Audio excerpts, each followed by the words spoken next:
Okay, so I really thought the first panel opened up a whole set of new scenarios of things that good strategic analysts should be thinking about, hopefully some research opportunities for students, because I think we're imagining a world in which there will be different drivers of conflict in Asia out in the coming decades. So very, very provocative. Our second panel is really about the current menu of hotspots, if you will, sources of tension that could, if things are not managed well, turn into hot conflicts. But as I said, I'm now realizing that our list of potential conflicts could actually be expanded even further based on some of the very important insights and sort of new realities that we learned from the first panel. Yeah. But in this panel, what we have is three outstanding people to really address some of the complexity of the ongoing sources of tension in Northeast Asia, particularly ones that have the United States as an actor, where the United States has either in the past been the preeminent security player in the East Asian arena, but now finds itself in a more competitive environment with regional actors taking on more of the more assertiveness and more leadership, et cetera. We're going to begin with Korea, and I'm really thrilled that Victor Cha was able to join us today. Victor is a professor at Georgetown and a senior fellow at the Center for Security and International Studies, CSIS, Strategic and International Studies. But Victor has really been a very important voice of very rich analysis and insight about the Korean Peninsula and the historic evolution of American policy there. So I'm really looking forward to his comments on trying to understand the current moment and how it may play out in coming months. Victor, we're delighted you're here. Welcome.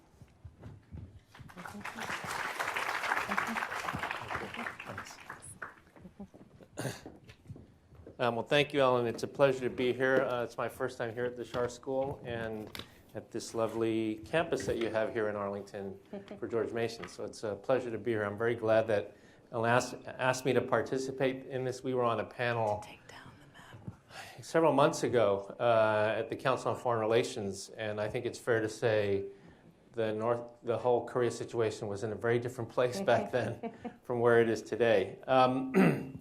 Let me offer some initial remarks on this, and then in the ensuing panel discussion, I'd be happy to elaborate on any of them. Let me start by saying many of you students, the students I see out there may have taken courses in international relations. Some of the faculty may teach on international relations.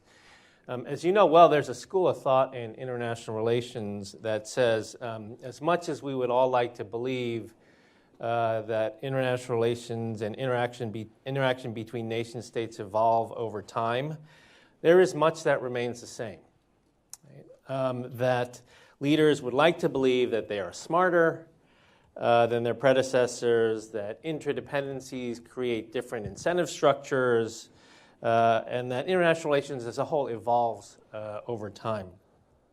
But there are skeptics that tell us over the broad span of history that despite minor changes that may seem remarkable at the time, when we look at the consistencies in how states follow national interest and respond similarly to external stimuli over time, the more things change, the more they stay the same, as a song from the 1970s reminds me of. So the events surrounding the Korean Peninsula, I'm afraid to say, seem to fit this mold. Despite some very dramatic turn of events in 2017 and then in 2018, talk of war in 2017, moving into summitry leaders and summitry in 2018, there is much that still remains the same. And let me enumerate what some of these things are. Okay. First, despite the Panmunjom Summit, which is the summit between the two Koreas in April, and then the Singapore Summit, which I think needs no explanation. I think everybody watched it.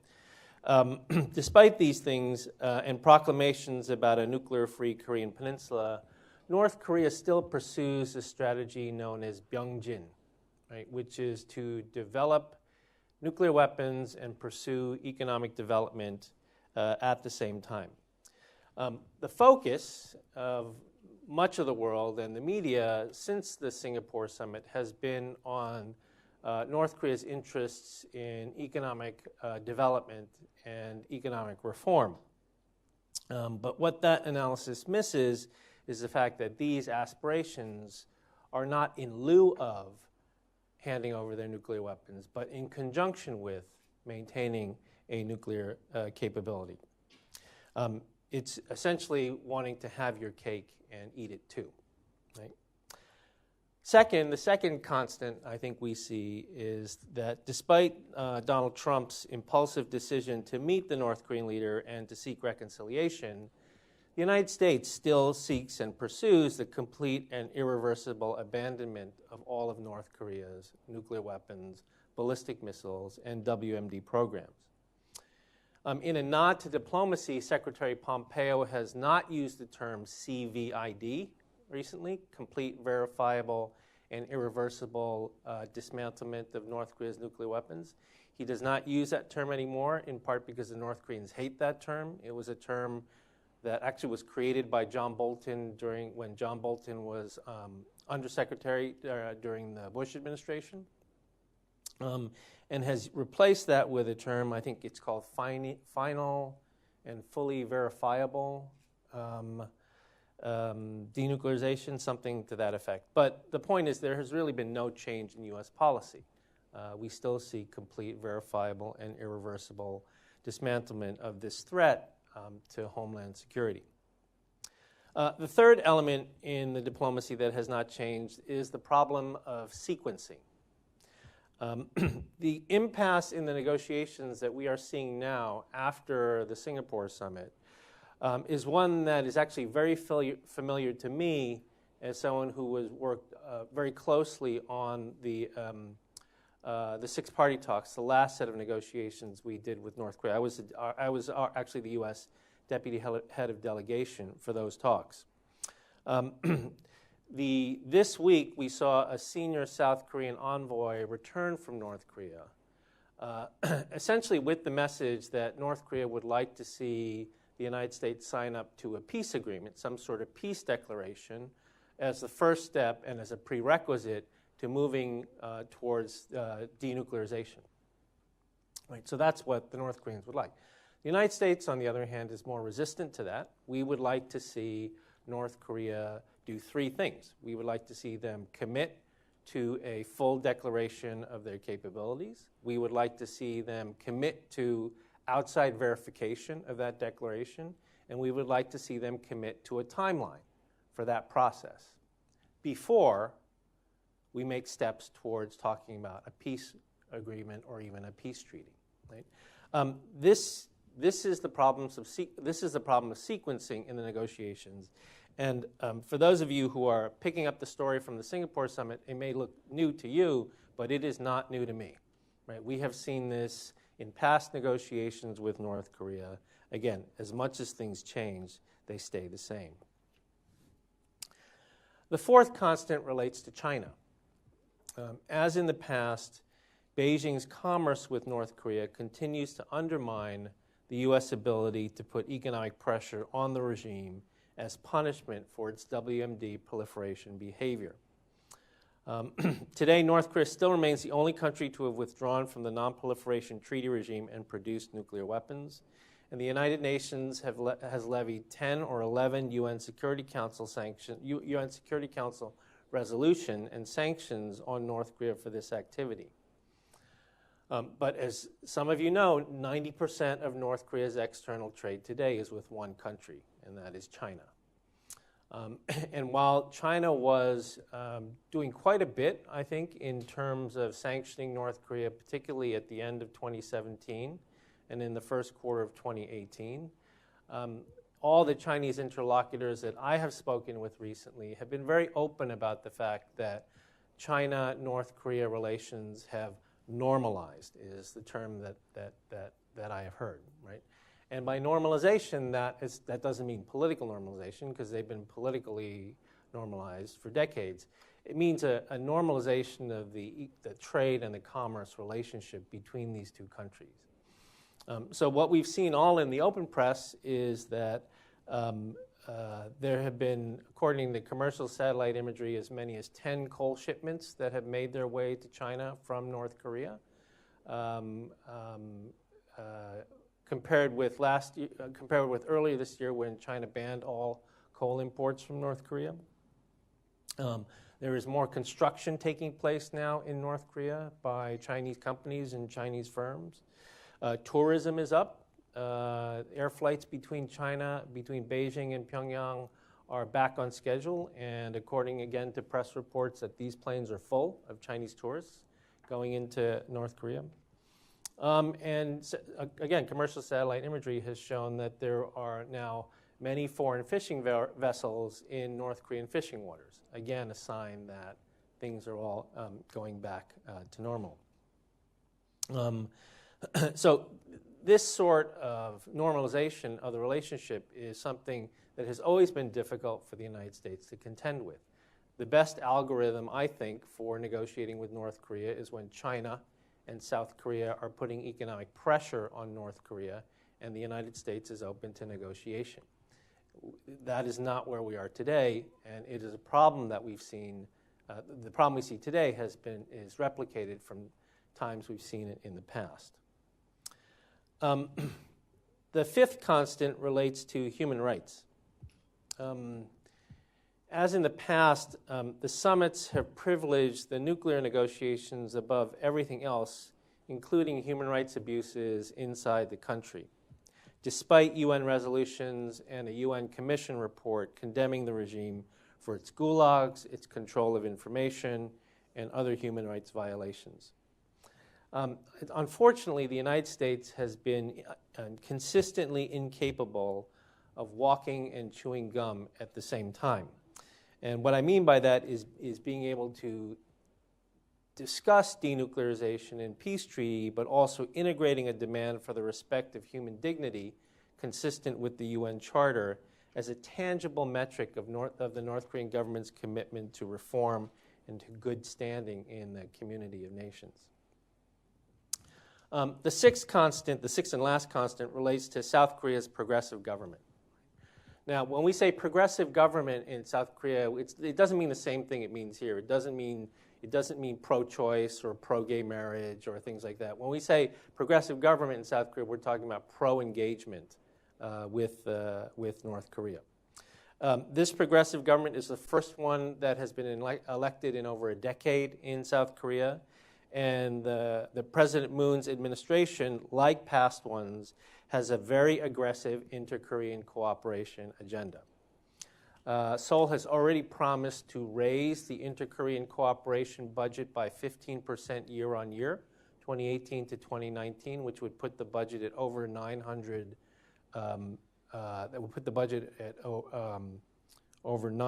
billion US dollars in 2019, right? That's just money that's going to go to North Korea. Because any of you who worked in government know if you budget it and you don't spend it, right, you lose it. So you have to spend it, right? They also want to reopen a liaison office at the previously shuttered Kaesong Industrial Complex. All of this must sound like music to North Korean ears. Now, while the South Korean government says it will continue to coordinate the pace of inter-Korean cooperation with the pace of U.S. DPRK talks, in practice, as in the past, the South Korea has a tendency to push forward despite U.S. consternation and creating potential splits in the alliance. What is both amazing and depressing about these constants is that they have reemerged following a period, arguably, of the most dramatic change we have witnessed on the peninsula in decades. As we mentioned earlier, 2017 saw President Trump talking about a military strike on North Korea, the North Korean leader talking about turning Washington, D.C. into a sea of fire as he tested ICBMs that could range the U.S. homeland. I can tell you, for a variety of reasons, I had a pretty good view on this in 2017, and I had never heard more talk about a military strike on North Korea inside the Beltway in over 20 years than I did last year in 2017.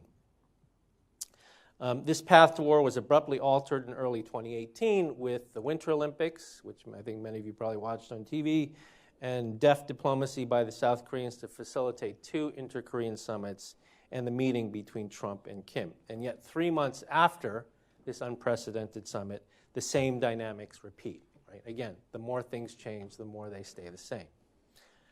So how do we get out of this mess? I actually have no idea how we get out of this mess.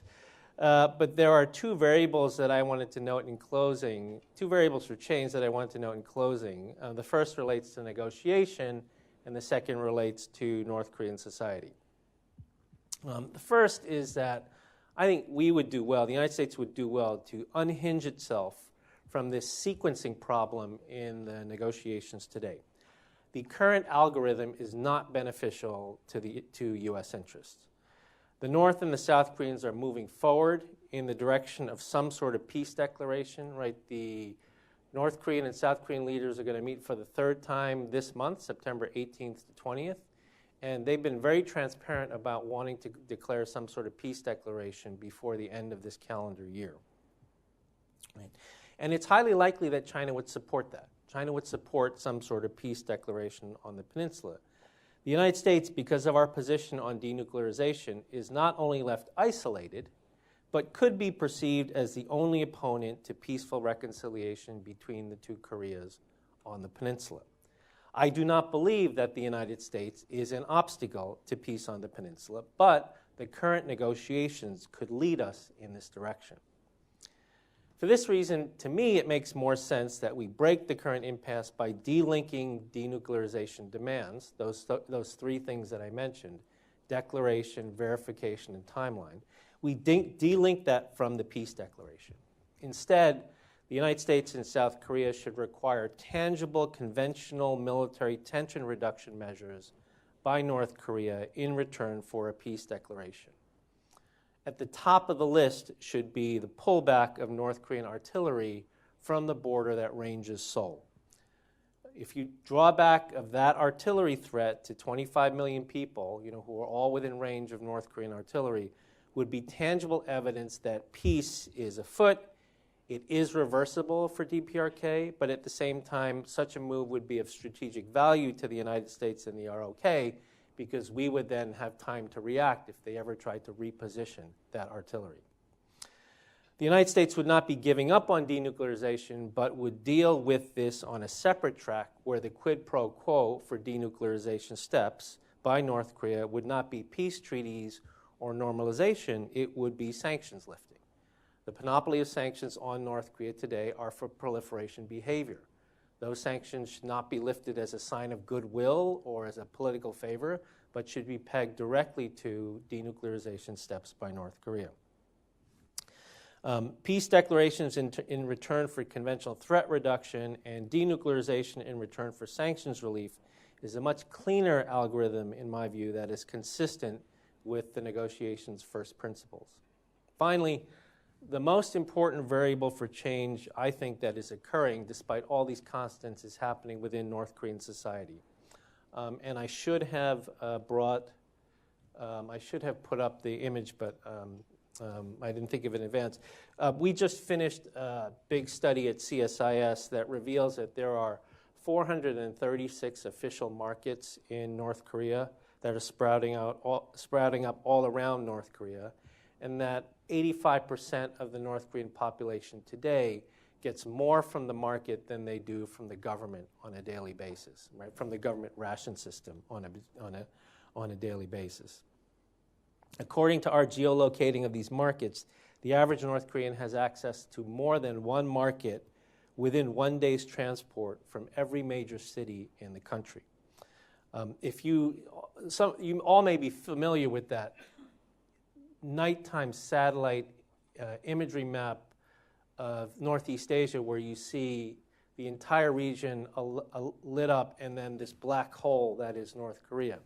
When you look at this markets map, and again, you can go to the CSIS Beyond Parallel website and you can see it. When you look at this market map, it's the complete opposite of that, because you see it looks like a rash that's spreading across the country. The country is alit with markets, right? In addition, the government, our study has found the government taxes these markets, so they reap substantial revenues from the operation of these markets. Over nearly $60 million a year in these markets. So it's unlikely that they will shut them down. The point of all this is to say, whenever you have markets that are growing in a closed political system, you get the genesis of a civil society, right? And while this is happening at a glacial pace, it is the most important thing, the most important change that is happening in North Korea today. So for diplomats, and this is my last point, the task is to try to find that, and I admit it's not easy. It's much easier to talk about it than actually try to do it, believe me, I know. The task is to try to find the sweet spot between denuclearization, peace, promotion of market activity, and the addressing of human rights abuses in the country. Much easier said than done. Thank you very much.